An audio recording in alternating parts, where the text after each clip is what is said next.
साईं 5 लख या 10 लख सवाल तो इहो आहे त जंहिंजो बचिड़ो हुनजी अखियुनि जे साम्हूं सड़ी मरी वियो जी हाँ उनखे 5 लख हुजनि या 10 लख हुजनि जी हाँ उनखे 5 करोड़ बि ॾियो त छा थींदो पर 5 लख रुपया तमामु घटि पैसा आहिनि ऐं हिते इतफ़ाक़ थो कयां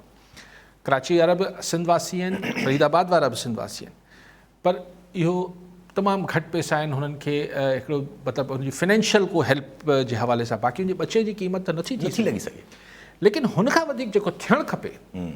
त जेके ऑफिसर्स सिधी अणसिधी तरह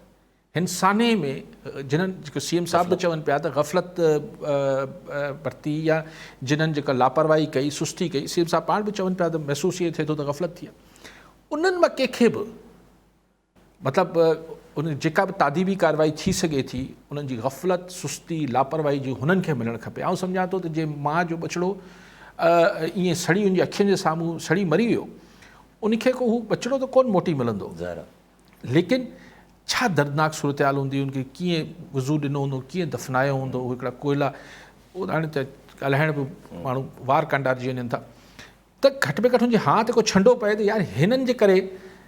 ऐं पोइ हाणे त हुन ॿी ॻाल्हि थिए पई त हू त कंहिं दुश्मनी जे करे ॻोठाणा चवनि था हीअ त कहाणी बि थी वई त भई हीअ को इतफ़ाक़ी हादसो न आहे ऐं हू फरीदाबाद पुलिस वारा जेके आहिनि उहे देरी न पिया कनि चवनि था हादसो आहे अड़े यार ख़ुदा खे मञो जी हाँ रिपोर्ट ॾेई जांच थियणु ॾियो होम डिपार्टमेंट जांच पियो कराए फरीदाबाद जो SHO खे घणी ख़बर आहे सो इहे सभु शयूं ॾिसणु खपनि ऐं जेके बि हिन में जिन्हनि सुस्ती लापरवाही कई आहे हुननि जे ख़िलाफ़ु कार्रवाई थियणु खपे ऐं जिन्हनि अगरि हिन में पोयां ही हद सां बाहि के ॾिनी आहे त हुननि सां घटि न थियणु खपे हुननि ते आउं सम्झां थो त तमामु मर्डर खां मथे अगरि उहो केस आहे त उहो दाख़िल थियणु खपे